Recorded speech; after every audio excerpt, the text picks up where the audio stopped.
Yeah, I guess we just had a commercial break, even on an interview here. Oh, intermission. Yeah, yeah.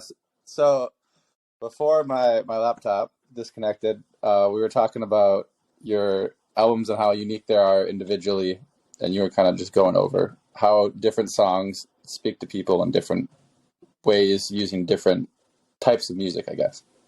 Yeah, I mean, for me, it's definitely like each genre or sound is just a paint on a palette, and it's like, why would you not paint your picture with all the colors available?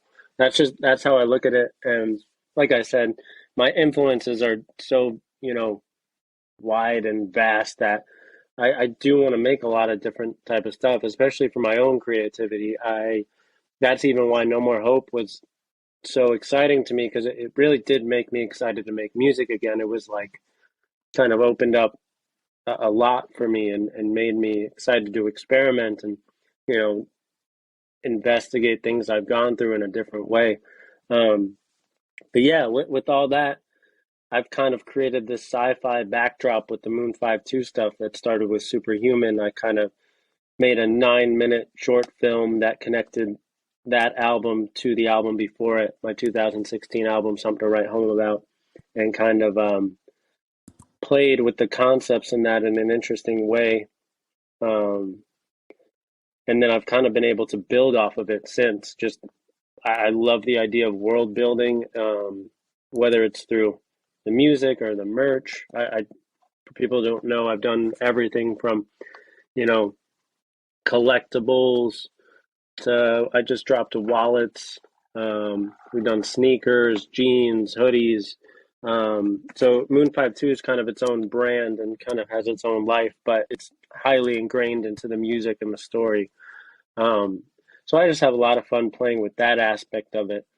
Um, and then at the end of the day, the albums kind of follow whatever I feel, and that's what I kind of want to be for people too. Like I know people will have times where like, oh, I feel this particular way, I'm going to throw on this artist. I like to create whether I'm sad, whether I'm happy, whether I'm, whatever. So every kind of emotion gets embedded in the music, and I feel like I'm an artist that people can go to for anything they're going through, or at least I hope I am. Because that's just the way I create. You feel some days and you're going to go in the studio and make a particular song. You feel another way another day, and it's going to come out completely different. At the end of the day, it's still authentic. It's exactly what I needed to encapsulate for myself. Um, but the way that tends to manifest itself varies. You know, Yeah, talking about how they're so different, I think one of your most unique albums that I go back to a lot, and I think I don't even know what genre I put it in, but I'm probably going to butcher the name, the Kintsugi album, yeah, that's right. where it goes down multiple, like, deep, dark holes, but also is very uplifting at the same time. And I'm kind of just curious I feel like I listened to Kintsugi later, whereas like No More Hope for the Hopeless I listened to like as it was coming out, and I felt like I was like there. So I'm kind of curious what kind of brought Kintsugi, and I think of like Hyperventilating and like all this, a lot of the big songs on that album, like even though they're so different from a lot of the stuff I listened to, I still listen to it today. And I'm just curious, like, I'm trying to think how to word this. So like, was it like intended to be a certain way and then it changed, or was it always the intention to have like both sides to it, I guess, if that makes sense? I guess I've always had this focus on my music. I know there's a lot of artists who kind of make their listener feel seen by normalizing. And I don't like that most of the time because what it does is it goes, a lot of artists will make songs where it goes, oh, you're in this deep, depressing hole. So am I. It's okay. We'll stay here together. Like, Mm-hmm. and just for me, that doesn't really bring about any evolution or any, it doesn't take them anywhere. So for me, when I'm writing, there's songs like Not Alone where it's very apparent where I actually was really in a dark hole for the first verse and I wrote through that. And by the time I got to the second verse, it's kind of a step back after, digesting all of that and looking at the bright side of things.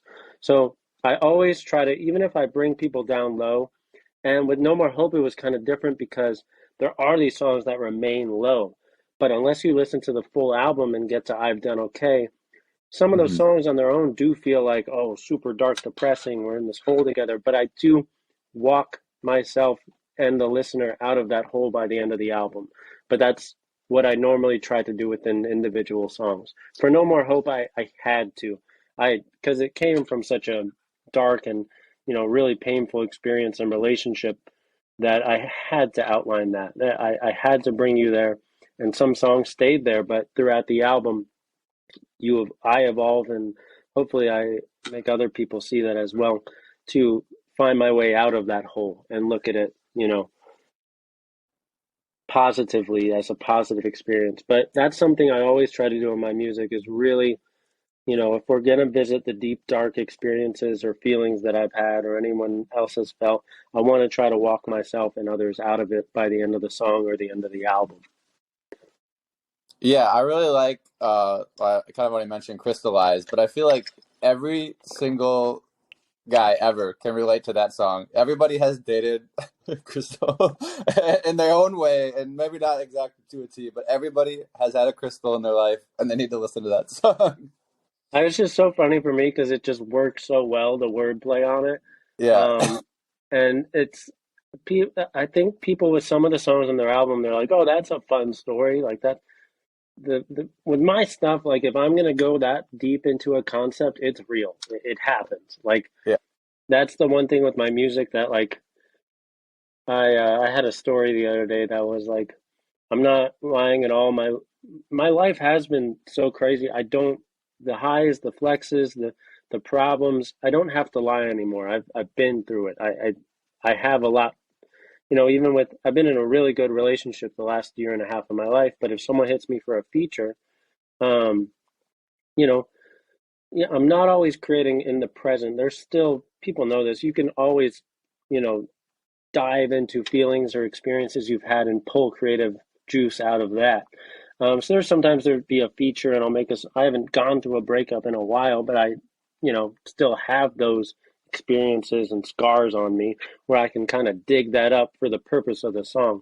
But overall, I do try to create from, whatever I'm feeling in the moment, whatever's presently going on. There's a lot of people who will be like, why don't you do this again or do that again? And, even with some of the stuff like my first album, Something to Write Home About, there's a perspective in there that I can never replicate again because it lets Something to Write Home About felt like I was on the yellow brick road walking to Oz. I'm going to get there. He's going to grant me my wishes. And the music industry is going to be a dream and everything's going to be beautiful. And everything is, you see it through these rose colored glasses. And then you get to Oz, as I started to have more success. And you look behind the curtain and it's just an old white man pulling the strings on everything, which is a massive metaphor for how the Yeah. freaking industry works. And it's like, I can't go back to that ignorant, magical, whimsical outlook on life and the industry I pursued for so long. Once you look behind the curtain, there's a lot of things that you get privy to and you understand about, the actual reality of things. And it's like, I think people love the older stuff, and anyone will. It's very much nostalgia plays a heavy part. It's always, nothing compares to when you hear something for the first time that changes your entire perspective. And, I had that. That's where No More Hope was born from, is, that sound and those bands who really felt like mine and felt like they understood me. But that's a big thing with the industry. I think a lot of people, they want you to completely backtrack what you've learned, and you can't. Once you peek behind the curtain and find out he's not a magical man, he's just an old white man with some tricks on his up his sleeve. Like I think it's an interesting. I don't know how we got on this tangent, but yeah, No, and that kind of gets back to like going through the different phases of music. But what I've found through this experience of interviewing artists, what I love so much and what I connect with so much, even though the closest I ever got was like doing some open mics, and I'm not good at anything musically. I just enjoy the product of you guys' work.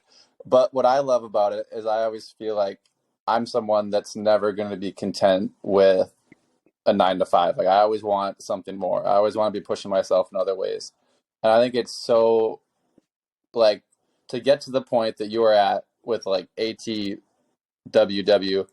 like when that album came out and pushed you up here, and to this day you're still finding ways to improve or change things and be different and continue to work on yourself in other ways. And you mentioned your clothing line that's constantly evolving from like the very roots of it 5 years ago to now. You're looking at some snow gear that could be potentially releasing in the future is awesome to see.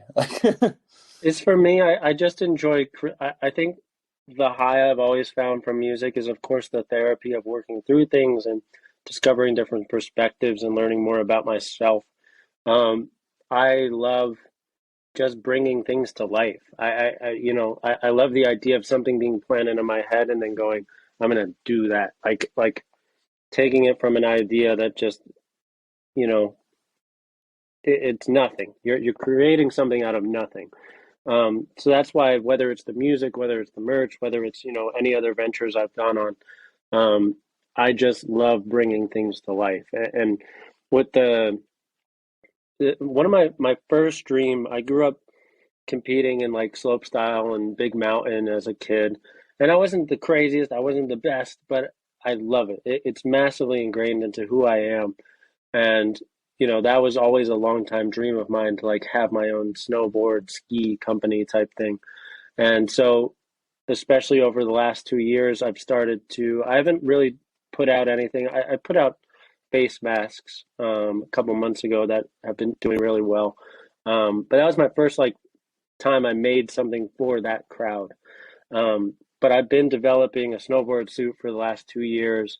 We've gone through like 6 different samples, 3 different factories. We did skate decks for a giveaway for No More Hope for the Hopeless. Um, I've been working on gloves. I've been working on goggles. I'm really trying to enter that world, just because from a design aspect, I love design. I love making stuff. Even my suit that I wore for No More Hope for the Hopeless, I completely designed that. That's my print and stuff like White that. black. Yeah, and I just love bringing things to life like that. And especially as I was like thinking about my evolution, I was like, I have to get into the ski snowboard world because I understand from a technical aspect what a rider needs, what, tape zippers, 20K waterproofing, insulation. And then and there's a lot of companies that do that, but what I've noticed is there's a massive hole nowadays where it's very bland. It's color blocking, it's white and black, and you know, it's just not exciting to me. So what I've been trying to develop over the last 2 years is something that visually is very, very much pops and feels alive and is almost like a piece of wearable art, but at the same time has the technical aspects that any rider would expect from a high class company. So I'm trying to, it's a very expensive venture, especially to produce this stuff. Um, so I'm just trying to, figure out the best way to approach that. But in the time being, I'm just developing. I'm trying to create the best stuff I can. And I really enjoy it. It's something for me that all of the apparel, the outerwear, all this stuff, it's kind of like a creative getaway for me. It's like I'm able to still be creative and collaborate like I do in music with, illustrators and manufacturers and stuff like that, the same way I work with producers and designers for music. But it's kind of this space for me where if I'm hitting a wall with music, I can go, okay, we're leaving this for the day. I'm going to go design something, mock some stuff up, mess around, get some quotes from manufacturers about some ideas. And, I'm still being creative. I'm keeping my mind going and I'm staying in that process wise, but it just allows me to pivot and make me still feel productive. But, sometimes you got to step away from your art instead of, I don't force stuff. I really, especially these days, if I don't feel a song, I'll I'll turn it down. I'm like, if I don't feel a beat, I'll go, keep sending me stuff. I don't, back in the day, it was like I would take what I could get. It was like, oh yeah, I'll do whatever I can with this. But nowadays, I'm very thankful for the luxury that I can really create 100% out of feeling and being fully invested in all aspects of things. What, I guess, tips or just like general advice would you give? This is selfish and personal, but so I'm starting to go out on. I have this kind of idea of doing like collabs with artists, and I just started making my first one where I want it to be clothing that has a message on it. So like the artist I'm collabing with for the first one has a line where in his song 2017 where he says, "First to let you know that you belong in a world not meant for love." So that's going to be like the design for the t-shirt. But as far as like really getting your merch out there, and I want it to be something that's like a positive experience for him, as well as like really like I want to make merch that like the I don't know if you know the guy who makes like You Matter hoodies and Mm-hmm. like stuff like that. It's just like a positive message to put out in Yep. the world. But what I guess what guidance do you have for someone who doesn't really know anything other than making like just like graphic tees previously? Like, I think from a production side to begin with, I think it's really good to find good blanks that you mess with, really good quality blanks. Um, and then there's always in any city you can find local screen printers, and I think it's always good. I started out by working with local screen printers in Wyoming when I was first starting out. Nowadays, I kind of actually go straight to factories and stuff like that to do exactly what I want. But to start, I think it's important to build relationships with local screen printers. I think that goes a long way because the more you work with someone, the better deals you're going to get. You can also fine tune in person your creations and stuff like that. And then for something like that where it's message based, I think my approach to that would be um, reaching out to people and that you mess with and going, we're trying to push this. We'd love to send you one of these shirts. Maybe just do a little thing on your story about how you relate to the message personally. Just stuff like that, where you can kind of, when it's message based, you want the community to kind of reflect that. And, with each person shedding their perspective on it, a couple people will go, oh, I relate to that. I want to rock that. And then, maybe you're giving out a couple for free, losing a bit of money. But the way I've always looked at it is, you know, not every transaction is direct. Even for me, like doing swaggy tracks, um, I would let them upload it for free. I wasn't getting a cut of that stuff early on. Um, but in return, I was getting eyes on my music. So it was like, was I getting a direct sale? Was my personal YouTube growing from that? Sometimes, if people were, less lazy than hitting one click, sometimes yes, and it definitely helped out my personal YouTube. But a lot of that, I wouldn't have my Spotify community without them having found me on Swaggy Tracks or FPM or Best Music for COD, stuff like that, that whole era. They wouldn't have found me on Spotify without that. So it's like, I think a lot of people get too caught up in the bottom line nowadays instead of the long play of, even for me, I'm developing my hoodies right now. I only profit about 2x what I pay for it. So it's like, because I'm not making thousands of units of these things, I'm making hundreds. So that makes the unit price pretty high to do high quality stuff, interesting designs, all that stuff. But for me, I'm like, yeah, I'm not making the most profit on this stuff right now. But what I'm doing is putting the merch in people's hands. The word is organic spreading by them wearing it. And the higher quality it is, the longer it's going to last for that person. And the more they're going to wear it, not only for others to ask questions and maybe a conversation starter and someone new finds the music or the merch, but also it's going to live that much longer in their closet. and they're going to look at it at some point. Maybe they haven't checked into my music on a year or so, and they see the hoodie or the T-shirt or the jeans or whatever, and they're going to go, "Oh, I wonder what he's up to." So it kind of, where it's like I'm not making the most profit on this stuff, but the long play of it is the goal, because it's like as it gets bigger, I'll be able to keep my prices the same. But when I'm ordering thousands of a unit as opposed to 100, I can keep the price the same, and so they won't feel gypped. Um, but I'll be able to profit more per unit.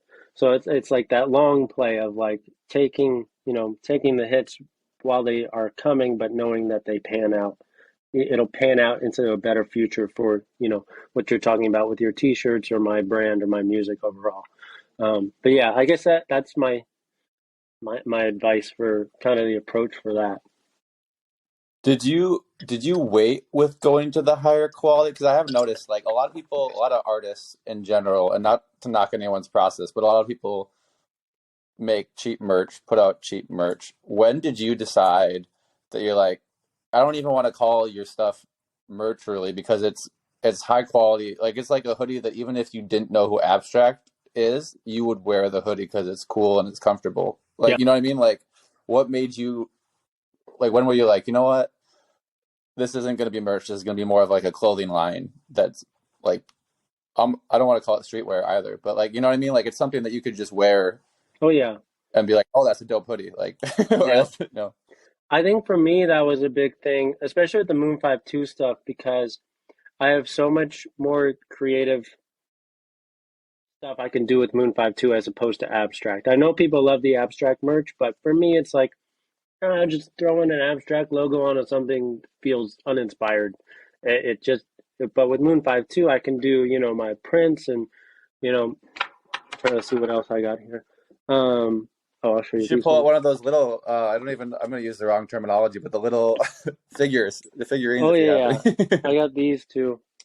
So yeah, like even with like the No More Hope hoodies, there's this guy, Tom the Sign, he's from Italy, but I hit him up on Instagram because I loved his style. He does like these kind of like doodles and stuff. So I was like, I'd love for you to make me an all over print of that and then hide my track list inside of it. So like even this, you can see it on the neck. I've done okay. Oh, Crystallize is on there. High Again's on there. So the track list is that's actually hidden awesome. within it. Um, so it's just fun stuff like that where Yeah. I'm a big fan of like, I don't have I have my cohesiveness of like the abstract logos and the branding, but what I do like to do is I'll actually brand based on albums. So each album, like even for No More Hope, we created the Heart Vat logo. So it's just a massive embroidered patch on the back, and it's because the album cover was so complex and like had so much detail. I was like, I went to my guy Joseph and I was like, we need to take that and kind of simplify it down into a symbol. Um, so that's really what I wanted to do just for a branding aspect of like, I think about that a lot. I'm a big fan of Bob Iger, Disney, and Disney's the best in the business of brand mining because they'll have the TV show, they'll have the movie, then they'll have the merchandise around it. Pokemon's the same way. They make so much money off of cards and plushes, and everything fuels itself. So like the TV show fuels the card purchases and the card purchases fuel the plush purchases. I love I'm massively creative and I'm also a very eclectic person, but I grew up with my mom being very creative and getting me into that world, putting me on piano and putting me into painting classes, drawing classes, clay classes. But my dad was much more business minded. So I grew up knowing that, yeah, I can be eclectic and weird and, interesting with my art, but I have to monetize it. That was like, so I really enjoy, branding. And even with this stuff, like taking the Moon 5.2 logo, turning it into a vinyl figure. Um, we got two different ones that I've dropped so far, but we're going to do more. And this is just a fun one too, because I love the Moon 5.2 logo. It kind of evolved over the years into this little alien. Um, but it always was an alien. It used to just be the 5 and the 2 analog though. But for me, I was like, all right, this is a very flat, easy to customize. You can do a lot of different colorways. I can put, different graphics on top of them. I can evolve it, and people will have a bunch of them that are different versions. Eventually, I want to do like a superhuman one. I want to do a Kintsugi one. I want to do a Back to the Future inspired one. This one is inspired by Michael Jordan, the Bulls. Just kind of has that basketball feel to it. Yeah. So I want to do more of that stuff. So for me, I think it's, especially now with the streaming era and you don't really own music, you can't really hold it. I mean, I still sell CDs. I'm going to do vinyl soon. Um, but it's fun to give people something that's malleable, that they can actually feel that is a symbol of everything else. So that's why I just have a lot of fun with, the music is me expressing my interior and others allowing to express their interior. But when it comes to the merch, I give you something you can express yourself with your exterior. So it's kind of both sides. But yeah, I just, like I said, I just like creating at the end of the day. And I'm one of those people where, to get back to your original question about when I decided to go to high quality, I very briefly did like the Teespring stuff in like 2016, 2015 before I could really pay for stock and stuff like that. But for me, and I've always done this, I'm kind of a snob when it comes to quality.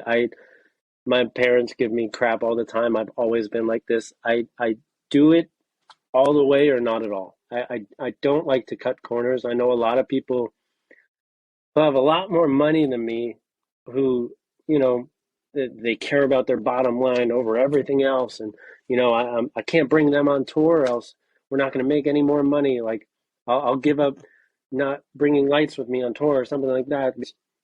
The bottom line has to be good. For me, I've always lived on the edge financially with my creative decisions because I can't cut corners. I know if I do something, even with No More Hope, people are like, these are kind of intense music videos to be dropping at a time where no one really cares about music videos. And I was like, well, I never get to do this again. Whatever it is right now, who cares if maybe it's not the best ROI right now? People will be able to come back to that and discover it forever. So if I do it wrong, I can't go back and fix it later on. That's my legacy. That's what's out there. That's what exists, and that's all. And so I get very caught up on that a lot. And there's a lot of times I'll lose a lot of money doing things because of that reason. And maybe I'm just stubborn and maybe I'm just an idiot financially. But for me, I would rather do it as good as I can. Even with these, I make about $20 a pop on these. I sell them for $52. And that most people would say that's insane. Like you should mark up to 100, 115. But I was like, wouldn't it be cool if they were all the Moon 5.2s? They're $52 each. Like there's 52 made of each. That's tight to me. And it's like, in my mind, I'm like, money, concept. I always will lean into the concept. I can't not. I have to. And I think it's one of my most redeeming qualities and also one of my most hindering qualities. So it is what it is, but what I can say is I'm very proud of everything I've ever made. And that's enough for me to sleep at night, not being the most paid motherfucker in the world,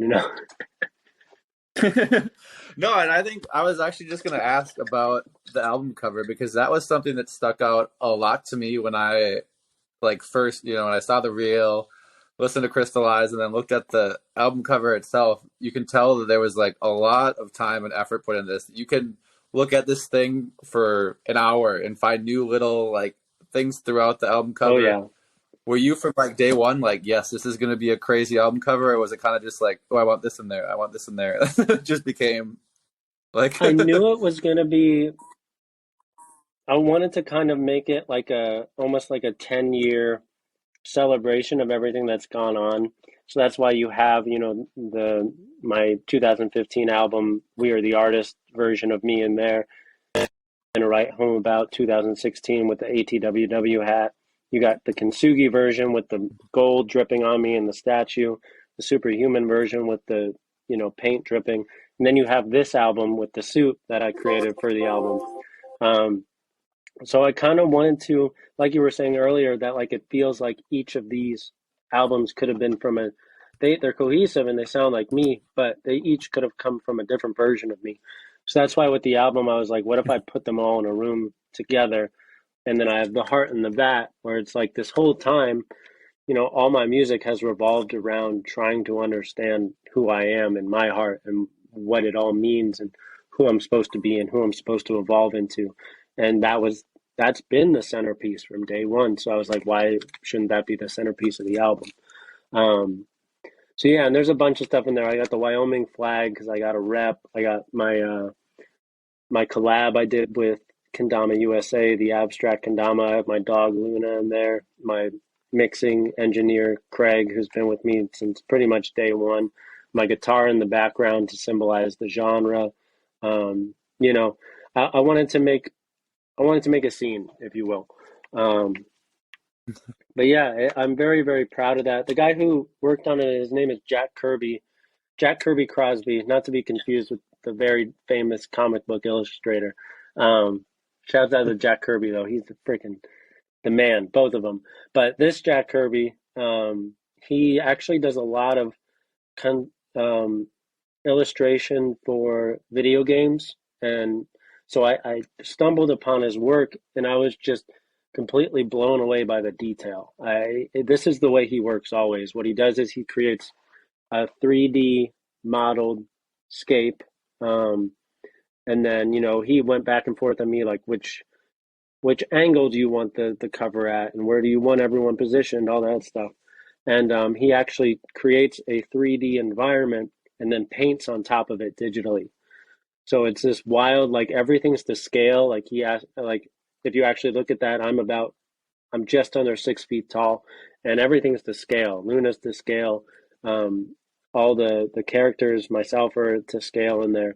So he's just incredible. Like I fed him just a bunch of things I wanted, peppered around the room, and um, he is really talented. We spent about 3 months going back and forth on that album cover, and he really killed it. Yeah.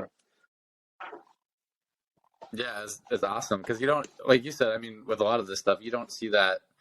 I think part of it is the switch to singles, but you don't see like the people aren't putting in the time and effort to have something that they want to look back at forever. And I think that's awesome that you still do. You still put in the time and effort to 5 years from now, people are still going to look at that album cover and be like, this is still dope. Like, like Because you never know, too. Like, it's not. especially these days, like, what was it? Stranger Things brought back that like '80s song, and like, what if she had just skimped Yeah. on the album art and like didn't care about it, and maybe 30 years from now, one of these songs, or 2 years, 30 years, whatever it may be, one of these songs pops off, and it'll Mhm. be intriguing to people. It'll bring that much more people in, and it's like, yeah, did I pay a ridiculous amount for an album cover that I told people and they said, "You're fucking kidding."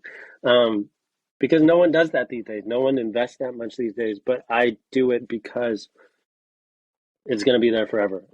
I can't change it. What is there, and it will never. I can't go back and change it.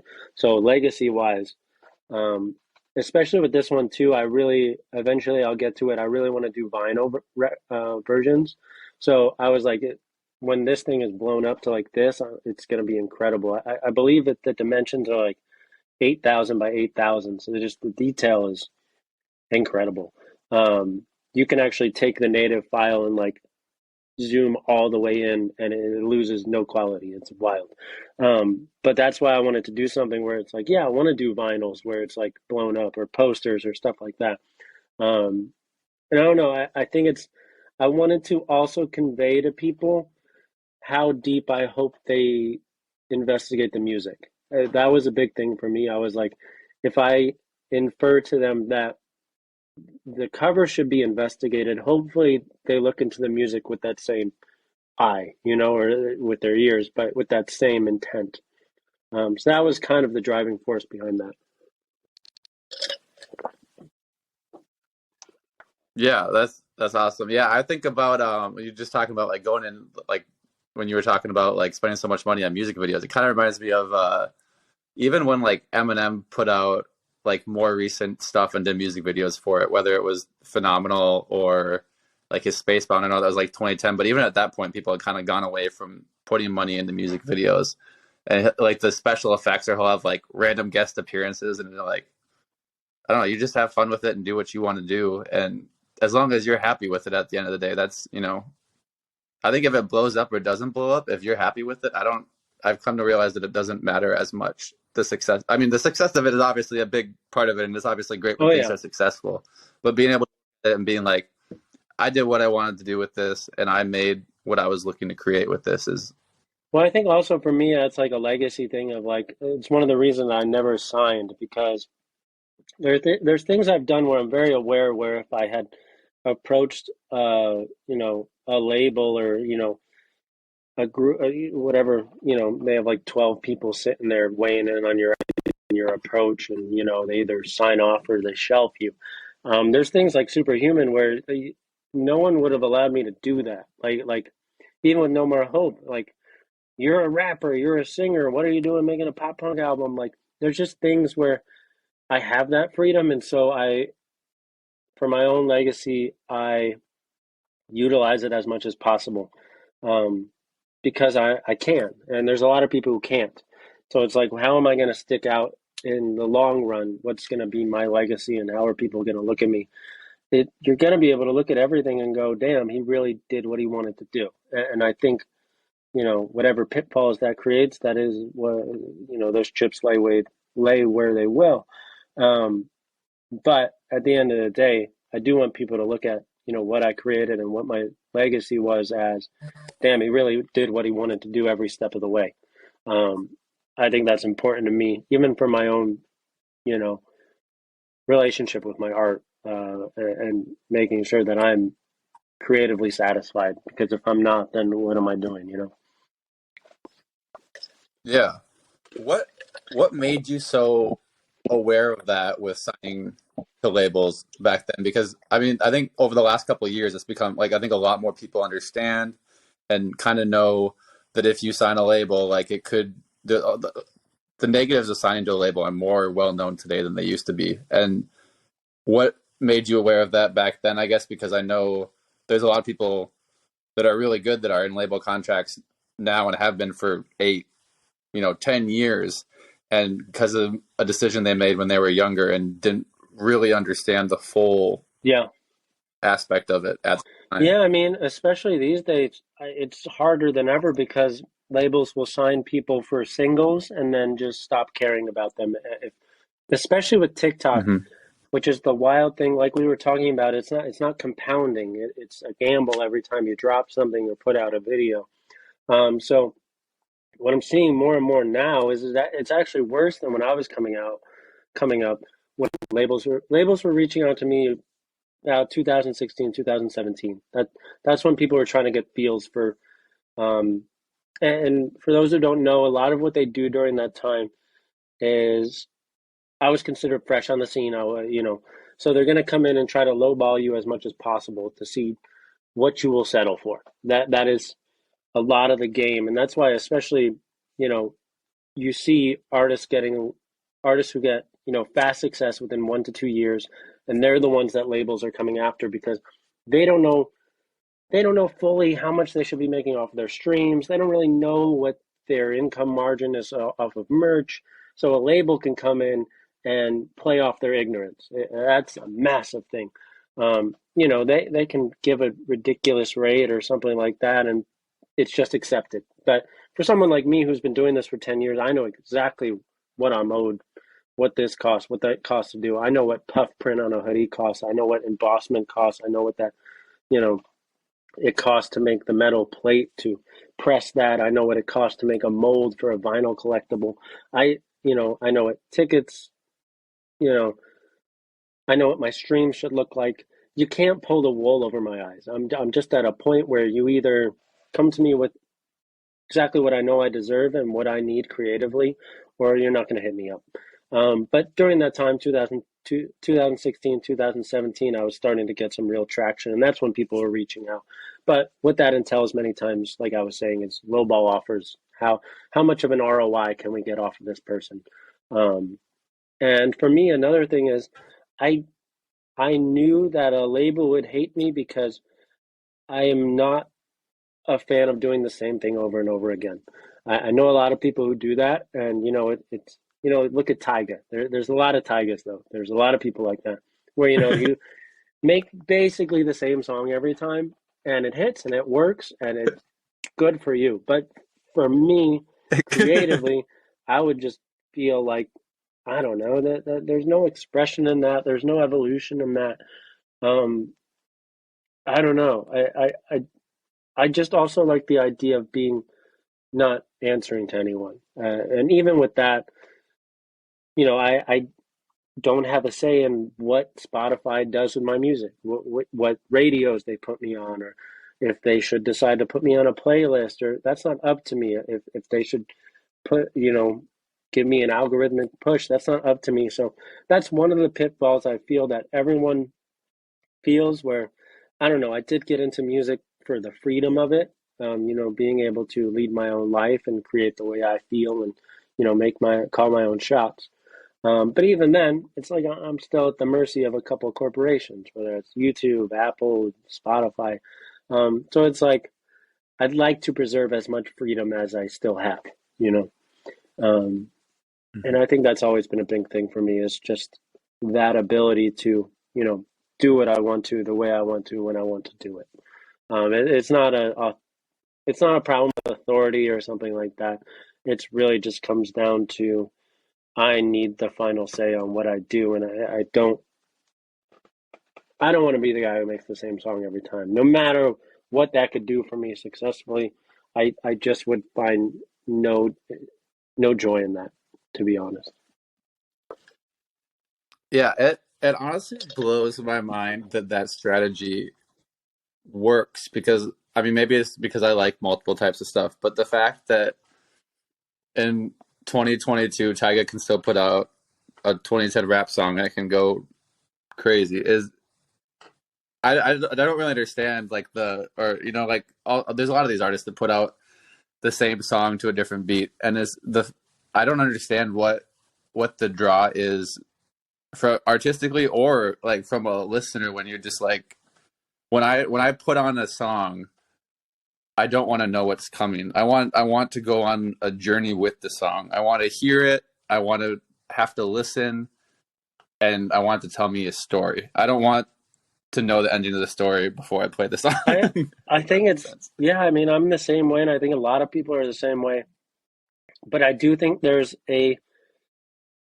something about something being expected and safe, like where they talk about it with people who have anxiety, where they'll rewatch Friends, they'll rewatch The Office nonstop. Like they get home at night from work, that's what they put on because it doesn't. They've seen it so many times. They know exactly what's coming.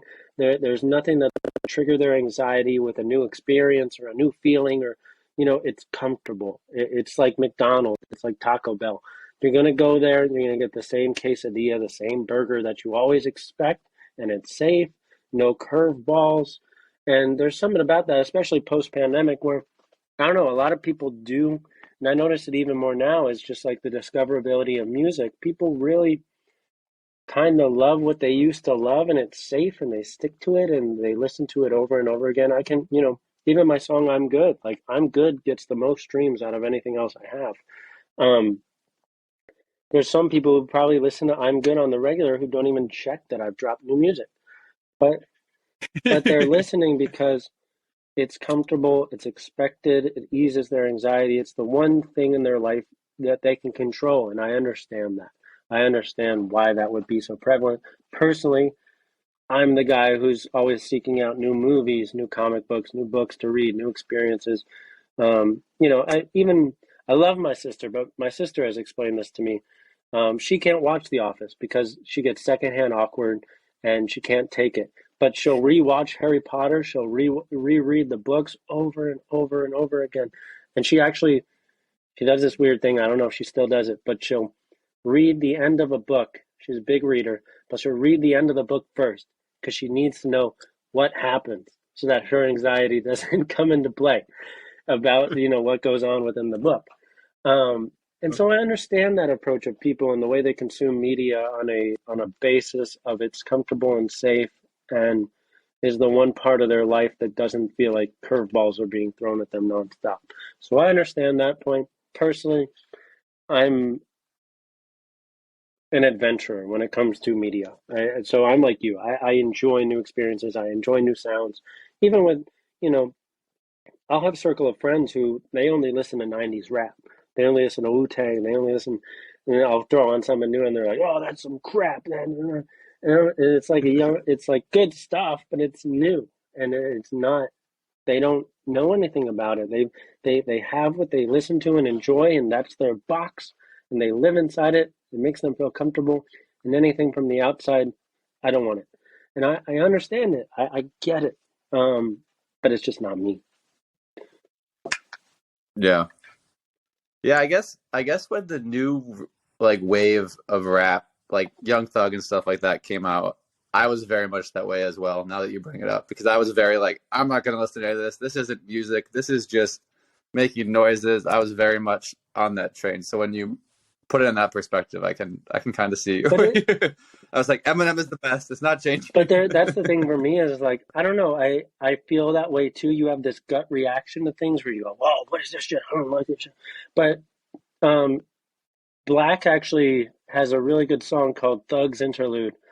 And he talks about how he just in such a dark, deep spot that he doesn't want to hear anything that's going to make him. So he's throwing on Young Thug. He's like, I want to just get lost in something, journey away. I don't want no introspective shit getting me to think about my feelings or what I'm going through. I'm just so down that I want to throw Young Thug on and just feel good, get lost in the melodies, whatever.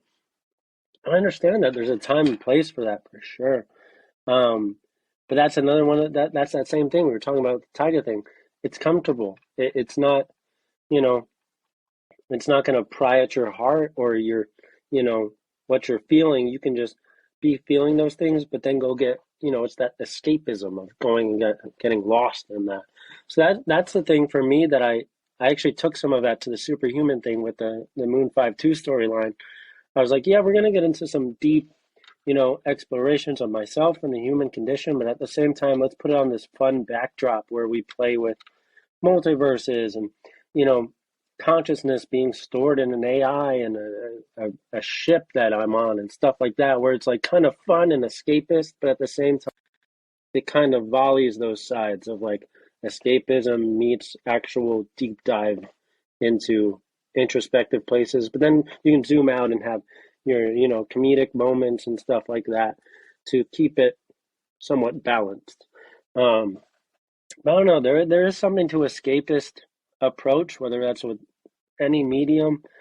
Logic talks about this a couple of times where he talks about like, I'm not trying to hear no rapidy in the club. Like if you're trying to have a vibe and like they have, some Drake on or, Future on or stuff like that, that's the vibe. That feels good in the moment for that place. But if I'm sitting at home and, want to listen to something in my headphones in my own little space and, investigate something, experience, dive into something, yeah, then you have, Nas and, Wu-Tang and, that type of stuff to sit there and really take the lyrics in.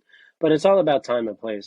And that's even for me is with my music, it's like I want to make songs that, maybe you could put on No Comparison while you're trying to turn up and feel, a little more confident about yourself before you get ready for your night. Or you're really down about something and you go listen to 666. Like I want to be able to, I want to be, that pharmacist that people can come and, whatever they need to be prescribed for their current situation. I want to have it, you know? Yeah, you mentioned 666, and I think that is the only raw like breakup song that I have gone to on multiple different occasions. Like a lot of times you have a breakup, you break up with a girl and you have that song that kind of like puts you in that place again. and then like you might go through something else later on, and it's something else. That is the only song that I have gone back to multiple times and been like, this song still feels like this applies to this now. It is like, because it's so. I think it's because it's so raw and deep, and it's not a long song, but you feel like you go through the whole story in that short period of time. I mean, I almost didn't put that on that album because I find that so far from removed from that. I have a hard time listening to it. My bad. I'm still getting over the sickness. Good. But I really, it's one of those I tell people, like, I'll never play it live. I find it incredibly hard to listen to. But I had friends around me when I was showing people, early stuff for Kintsugi, and they were like, you have to put this on the album. Like there's no way you don't.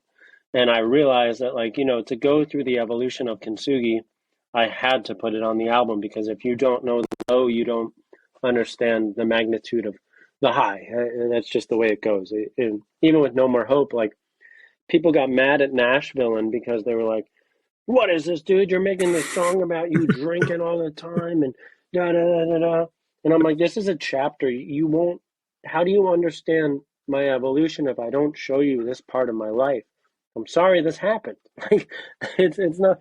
It's not like but it's part I of moved to Nashville and spent a lot of time with Jack Daniels, and like after a really messed up breakup. Like, I don't know what to tell you, but if you don't know that part of the story, then songs like I've done okay, or with Love Like That aren't going to hit as hard, because you don't know the magnitude of the low to get to the understanding and evolution of the high. So that's the same thing with 666. It had to be a part of the album, or else the evolution wouldn't hit quite as hard. Holding myself back, I'd be holding back my truth. And what kind of artist does that make me if I do? Yeah, I think writing that stuff has to be very, very difficult, and then you're putting it on display for everyone to see, and that I can't even imagine what that's like. But when you're able to go to that place, it's very therapeutic. You create. My bad, I'm cutting you off. Yeah. No, you're fine. It's very therapeutic during the creation, but then it's one of those things where there's some songs like that where it's like, it lives here and it did its job. It got me to work through it, and I never want to see it or hear it again. like it's just sometimes it's stuff is made like that. Like, especially for me, it's therapy every time I get in the studio, whatever I'm going through. And it's like, for me, it served its purpose. Anyone else is going to listen to it as many times as they want or need. But for me, there's some songs like that where it's like, it served its purpose. I got it out. I definitely feel better that it exists somewhere else than here now. And, but that's it. That's all I want to do with it, Yeah. All right. For our last section, I've been kind of doing this new thing where I go through like a quick rapid fire. So, first thing I do when I wake up. Coffee. My favorite color Red. is. My favorite food. That's hard. Oof. I gotta go with all time. My Nona's Fuji. Yeah. Oof. Oh, yeah. I hate when people blank. Oh, I hate when people do a lot of things. Damn, what do I hate the most? I hate when people overcompensate. That I guess, yeah, that's one of my biggest hates, is like, just whether that's in someone's personality or what they do, or when you meet someone and you're not getting an authentic version of them. It's almost like there's a shell on them. That's one of my, because I hate not being able to read people, and I have ADHD, so I already struggle with reading people. So when someone does something that, like, I can obviously tell is putting on a front, to mask something else, especially, I don't know. That's probably my biggest hate. I hate, yeah.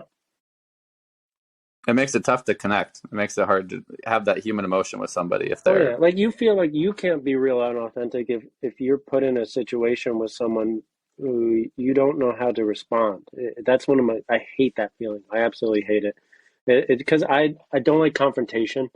It's not like I'm going to call someone out in the moment about it. So I hit this rock in a hard place where I'm like, I don't know how to respond, but also I hate confrontation. So I don't know how to freaking say to you what the fuck is going on.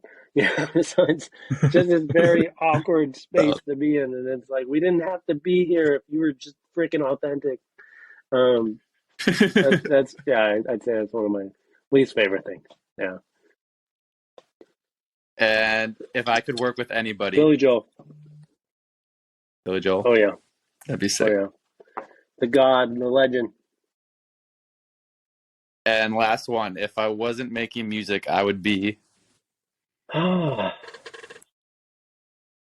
dead to be honest, but The honest truth of an artist, right there. yeah, I guess.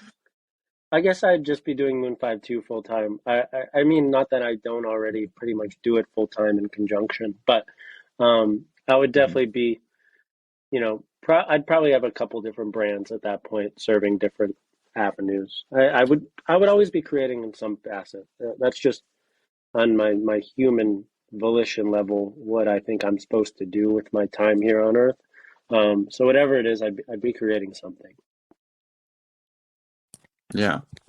Well, thank you seriously so much. This is so awesome for me as a listener for 6 years to get to connect with you and learn more about you and have you on here. It means the world to me, and I'm really hoping that more people get to discover your music because of this, and they get to find some new songs that they love and get to check out your merch and working with me through the technical difficulties It's all good. that took place. No, I appreciate you having me. It's always a pleasure to have these kind of talks, especially with an authentic person like yourself. No, it just feels really good to, have good conversations about this stuff.